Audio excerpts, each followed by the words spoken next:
Hey, what's up, friends? I'm the Dr. Pepper teacher, Zach Bowman. And yes, beauty is in the eye of the Dr. Pepper holder.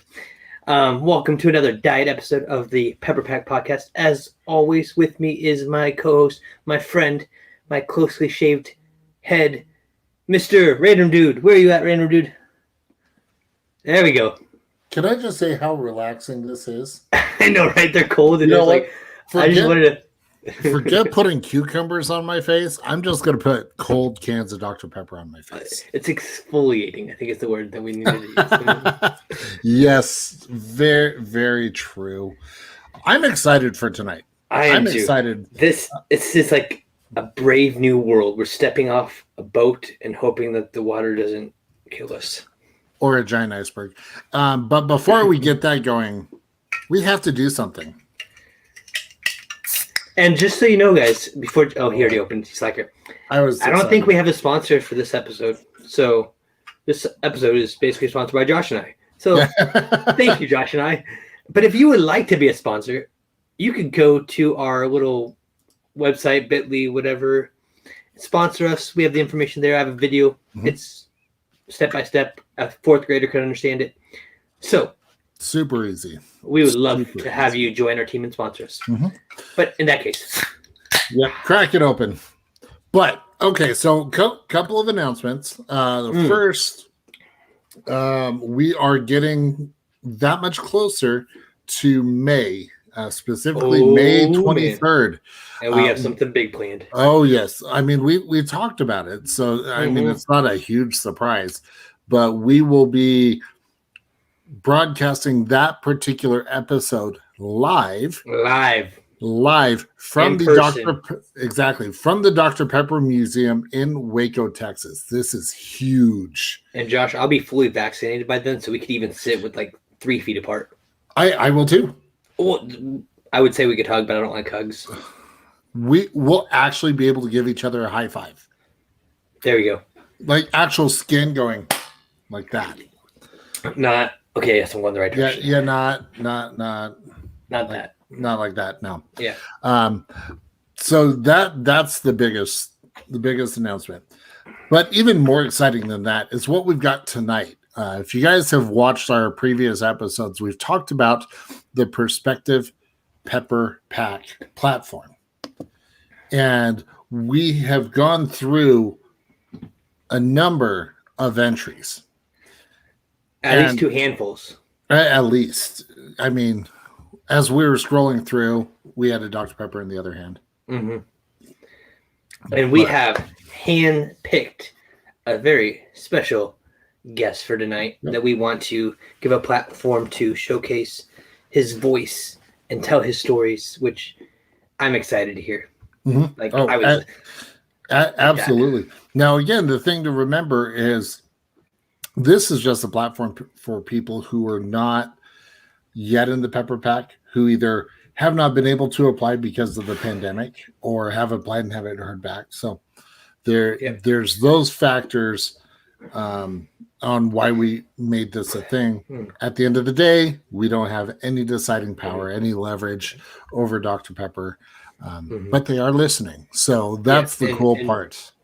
Just to remind everybody, people in the Pepper Pack, we did ask Dr. Pepper last year in 2020 when they were planning to reopen, and they said they hoped to this year in 2021, but we don't know when that's going to be.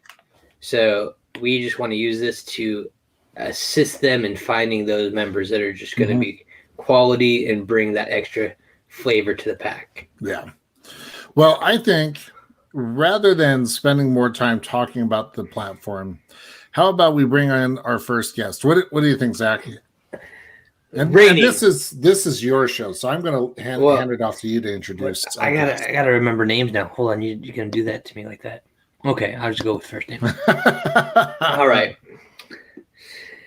So our very first Perspective Pepper Pack reigns all the way from America, where he drinks Dr. Pepper.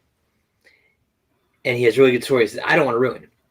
But without any further ado, we present to you Mr. Michael. Hey, Michael. Wait, you guys don't have votes? Why am I here? No. No, we have votes. We have votes. It's Hold on. just they don't do anything. It's kind of like Oh, the Florida hanging Chad. They just keep recounting it. Okay. Wait, Zach, are you saying you're a hanging Chad? No, I'm a Pepper. Oh, okay.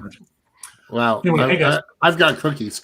Oh, That's good. yeah. Did you bring snacks for everybody, Josh? No, Well, no. there I told you guys before the show aired, the outreach manager dropped the ball on this one, so we may have to fire him. Okay, Yeah. Michael, we're looking for a new outreach manager. Just Pepper Pack doesn't work out. I'll see. All right. Get in there somehow. So Michael, when did you first ever hear about the Pepper Pack? Last year, 2 years ago, I think. It's all a blur, right? It's just kind of like It's all, I don't know I have no idea what day it is, let alone year. I think, actually, I think I'm in a Dr. Pepper Facebook page for the collectors. Yeah. And somebody posted something, an item or something on there, and I posted an item. Was it you that posted the item? It could have. It's probably either me or Dario.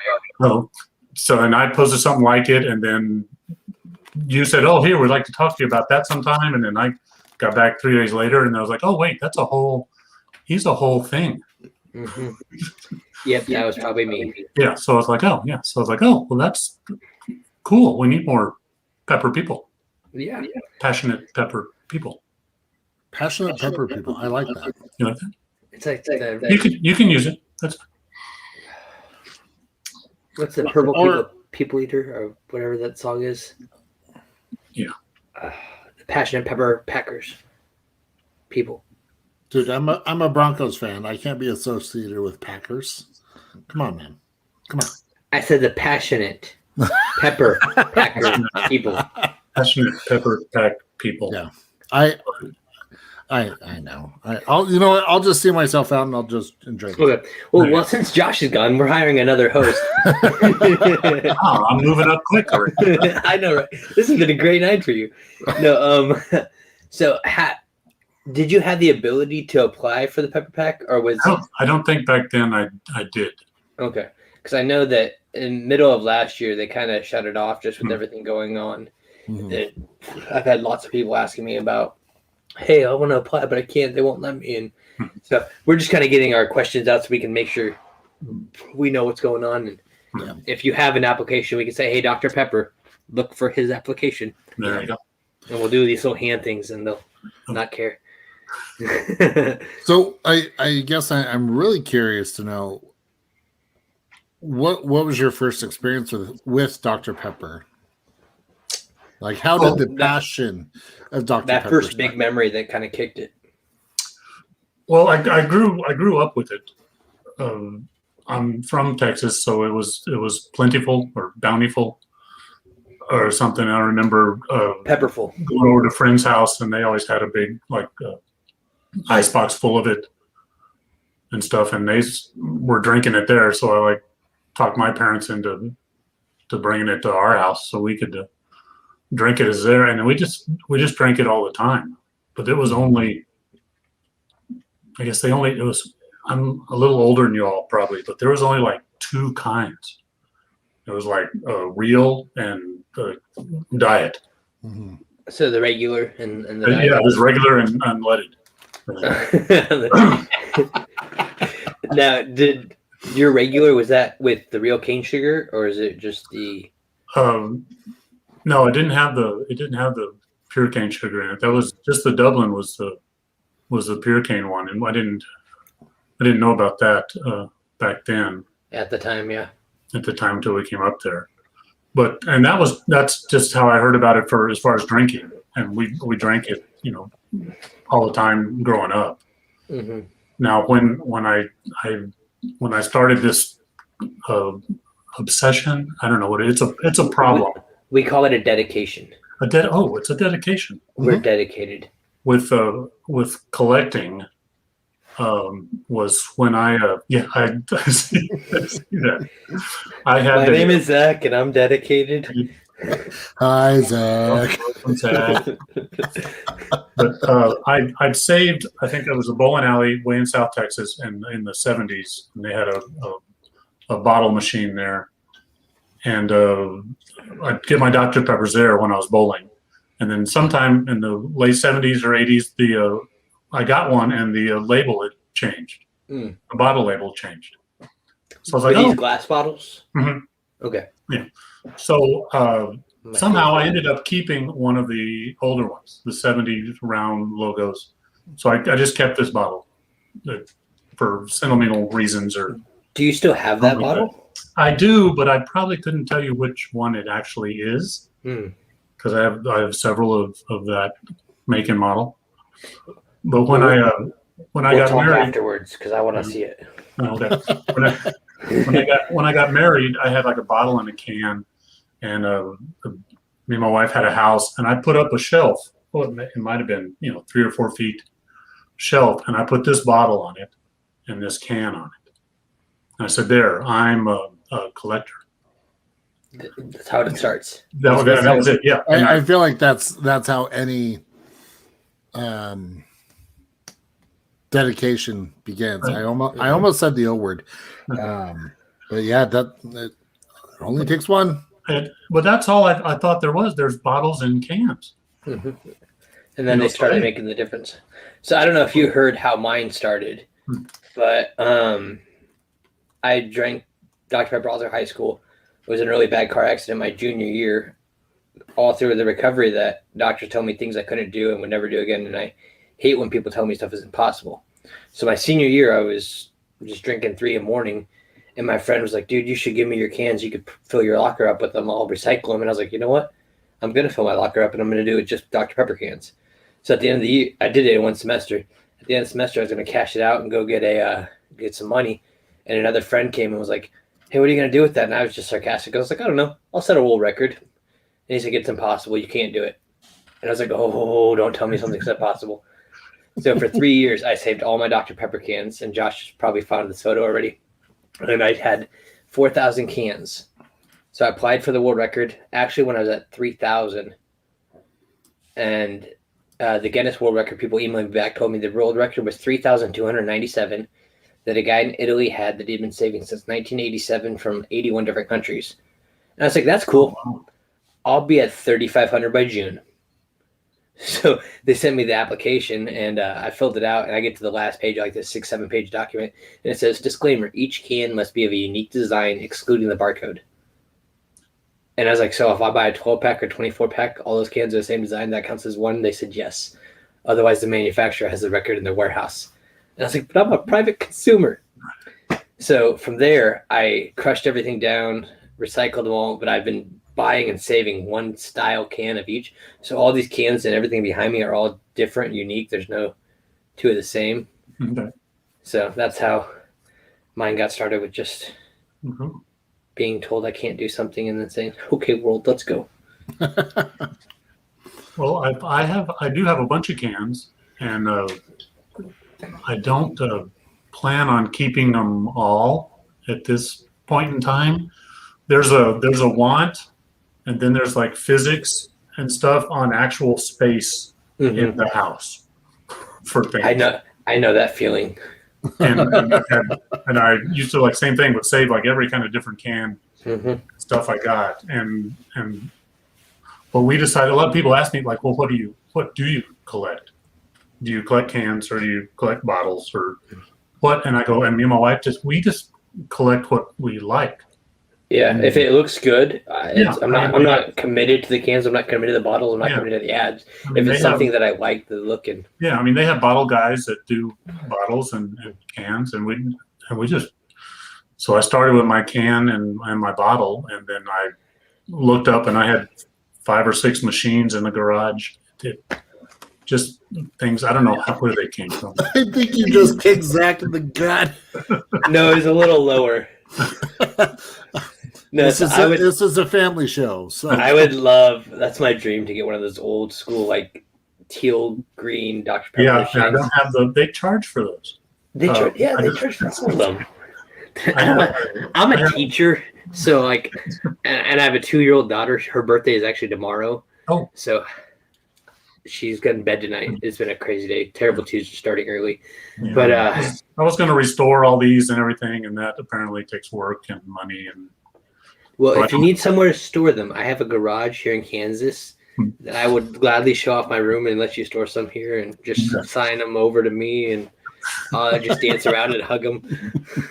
Yeah, I actually got rid of those. I have 2 now. I think I have one with where you open the door and pull the bottles out. You just got rid of them? I have one of those that works, and then I have the one, I don't know what it is, the office building one where it looks like paneling. Mm-hmm. Oh yeah. And you open that up. Yeah. So is that the brown one? Yeah. Yeah. See, like everyone always tells me, oh, they're so expensive to refurbish and get back to around. It's like, I get that, but at this point, I would just make it like a cabinet or a closet, like for games, and just use it like as a man cave game holder, or different books or whatever. I don't know, but yeah, I would love to have one of those machines. I'm, as you said, part of those Dr. Pepper collector groups, and I met a lot of people in there. And there's a guy that he just posted. He's got like this, I think 7 machines now. He's like, I'm running out of room, and I'm like, if you need somewhere to store those, again, I got a garage. But yeah, I just don't have the money for that.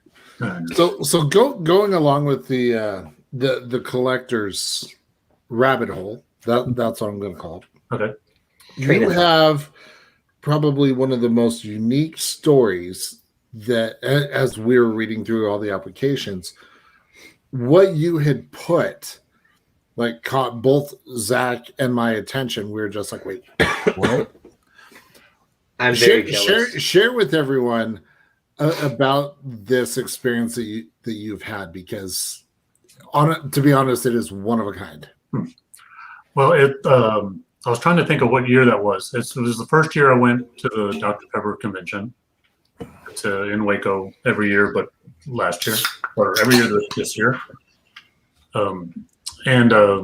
My starts on a Friday. My wife couldn't make it on Friday because she had to work, so she was going to meet me Saturday. So I went up there, walked in. They have 2 like seminars every day where they try to teach you things. And the first one that I walked in on was how to take care of your collection. And they had. I need to go to this. Well, it was very daunting because I had Millie Walker, who worked at the Dr. Pepper Museum for a number of years, and then she actually left there and went to the Dublin Museum. I worked there for a number of years, cataloging all the stuff. And she had an assistant out there, and they had a couple bottles and some paper advertisements and plastic signs and stuff too. And she was going through how you take care of these things. And they had gloves on up to their elbows and stuff, and we're holding these bottles and showing how how delicate and stuff and how nice and stuff you're supposed to take care of these things. And I don't do that. I feel bad right now. Yeah, you can't have any of your finger oils on your bottles or your cans, or in 50 years they'll rust and stuff. And then all the paper things, you can't be touching paper. And she was showing us how to seal everything in Mylar, and I'm like, oh, I know nothing about any of this. I was gonna say I have my stuff in frames, but yeah, I feel like you're walking into that going, I know what's going on. Then they go through just like 2 things, and you're just like, just kidding. Oh yeah, I know nothing. Yeah, no, frames with regular glass. Oh yeah, not UV protected. Yeah, I was like, all my stuff's in big trouble, but I don't have anything that costs more than $7, so I'll forgo all this. So, but there was people scattered around this auditorium, and I'll say mostly older, mostly my age now, but I was younger then. That was 20 years ago or so. But so I went down to like the second or third row and sat down. And while I was sitting there watching this, now the crowd was semi-older, but a elderly gentleman came down the stairs with a cane, And he had like I don't want to say a uniform Dr. Pepper, but it was a long sleeve shirt and stuff. Had a Dr. Pepper patch, up in the corner. The Mr. Monopoly kind of feel. Right. Yeah. Very much so. This cane and came down. He came down and sit there and was watching. And I was I don't want to say he looked out of place. He looked like he belonged there, but it was someone you would notice in the crowd. Mm-hmm. So he sat there. So they went through the presentation and stuff, and he stood up and went to talk to Millie Walker at it, and people were all hanging around and chatting, and they were talking about how he was going to get all his stuff back, because everything that she was working with was part of his collection, or most of it was his collection, or it was his collection, and the museum was borrowing it. That's how. That's when you know you have a collection, I think. Yeah. The museum borrows your stuff. Yeah. Dreams. Hashtag goals. Yeah. So you're like, oh, you have stuff that the museum doesn't have. But the gentleman that I learned later, I met or actually ran into them. They have a swap meet and stuff later, and everybody was wandering and chatting with him. Was Bill Closter, who was the owner and operator of the Dublin bottling plant, the oldest Dr. Pepper bottling plant in the world. They have a can. I have the can of him. They have a can. They have story. a couple of those with Mr. Closter on it. And so he was there. I was looking up before the deal. He started working there in 1914 as a child, and went up through the ranks. And he knows, and he's just an encyclopedia of everything. How the bottling plant works, and how the distribution works, and the stories and stuff he can tell of what I call behind the scenes of it. I mean, how it's bottled and how it's distributed, and how the they ins and outs, and how advertising works and stuff like that. Yeah, the friendliest guy. He will sit there, he will talk your ear off about anything. I mean, I was the guy that knew absolutely nothing, and he was here like, welcome to the club, and here's the if you like cans, you need to talk to Bill, and if you like bottles, you need to talk to Scott, and and go. I like Dr. Pepper, so I want to talk to you. Yeah, please, I'll just talk to you for a while. Yeah. So yeah, that's one of my dreams. I know he is passed now, but his son is still down in the area. And Josh and I were talking, like, as we mentioned, we have plans to go down to Waco and do our live episode. I would love to, if we can get the connection set up. I know he has a private collection in a undisclosed location.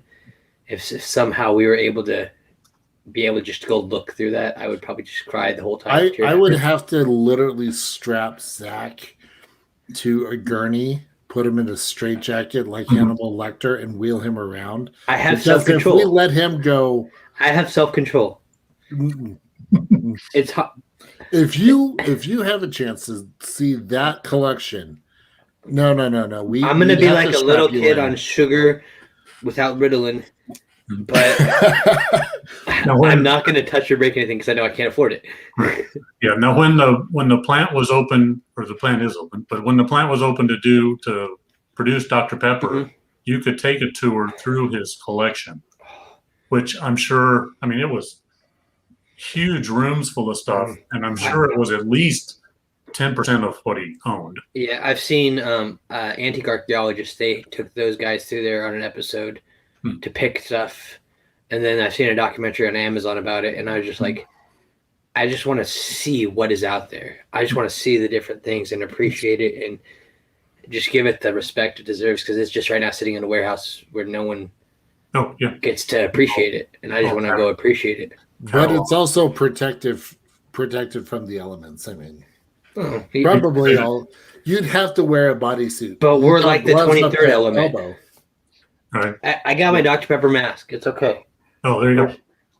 Yeah, I'm sure he had just the one of a kind items that you just never even knew it existed. He has, and they're pristine. Yeah, I remember the guys, they were picking like these little fans are on the little popsicle sticks, and they have the Dr. Pepper Wagyu on it. And they were like, I'm thinking, oh, well, that's what, $40, $60. He's like, I'll give you $250, $500, $600 for. I'm like, oh, okay, I can't play this game. And when I'll look. Can I just look at this stuff? Yeah. Now, 20 years ago, when they have an auction that weekend with the Collectors Club and stuff, and they would sell stuff like that, and the prices were just outrageous. Mm-hmm. It was $600-$700 and stuff for just little cardboard fans and stuff, and bottle toppers and stuff like that. Yeah, it's just amazing. But I'm sure in that condition, especially for those collectors, I mean, $600, $700, $800 is probably nothing at that point for them. Yeah, they were very much worth whatever they were. Yeah. Oh, and I'm not arguing that those items are not worth that much. I'm just saying that I can't afford that, but I want them. I cannot either. That's what I'm saying. Your real pretty green machine you want. Mm-hmm. They charge for those. Yeah. An ugly office one with the brown front that didn't cost a lot. Yeah. Yeah. Oh, that's awesome. So, Michael, the final question for you, and this is the most important question you'll be asked on this show. Okay. Josh or Zach, who is more fun to talk to? Oh, that's.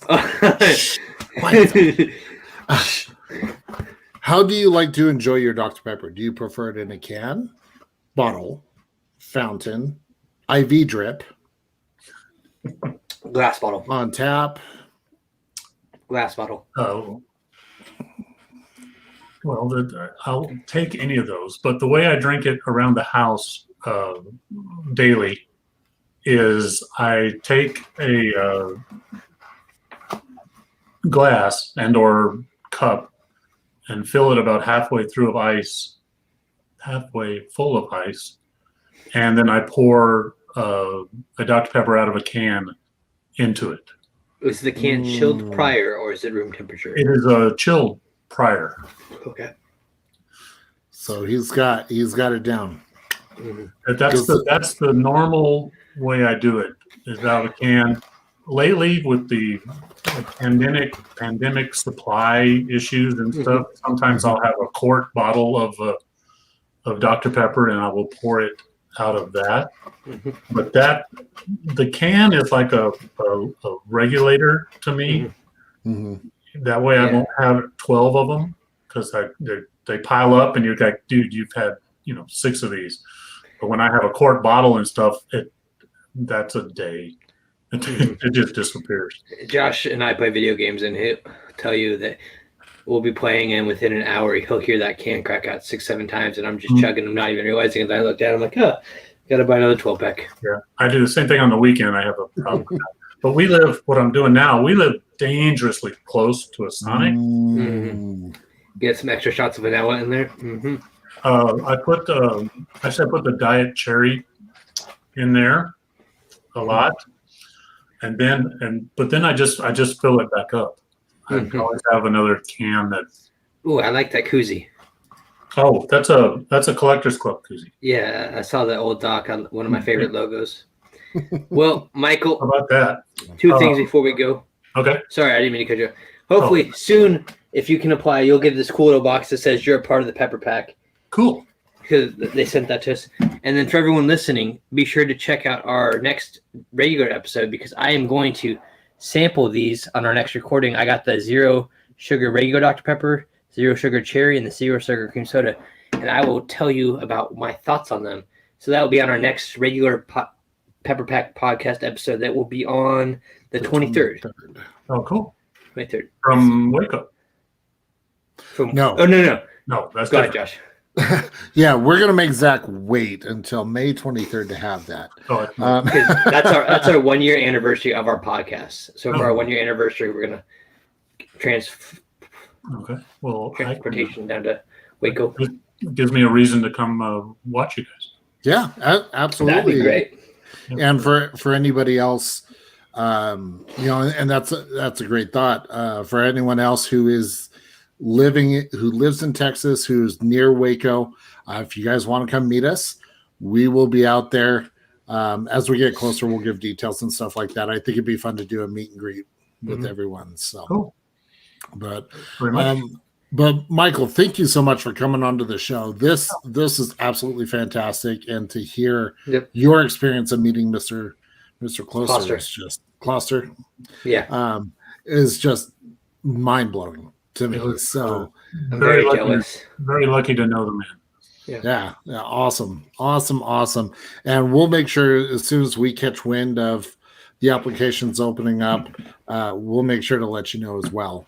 So that way you can get that in and hopefully join us for all the fun shenanigans, and see Zach's constant posting and his battle with Dario over cookies. There you go. No, I battle over Dr. Pepper. Dario just eats cookies. That too. Awesome. Well, Dario, it's all you. But for everyone watching, thanks so much for joining us on this very special episode of the Pepper Pack Podcast. As always, make sure to follow us Facebook, Twitter, Instagram, YouTube, all the things. If you want to support or sponsor an episode, head over to YouTube where we've got our video that gives all the wonderful details about that. If you want any of our official merch, redbubble.com. It's the only place to do it. And Zach, I'm going to hand this off to you because you got the awesome closing. Yes. Because words. Ladies and gentlemen, boys and girls, chickens and Bulgarians, of which I am one. I'm a pepper. You're a pepper. He's a pepper. Wouldn't you like to be a pepper too? Until then, we'll drink with you guys next time.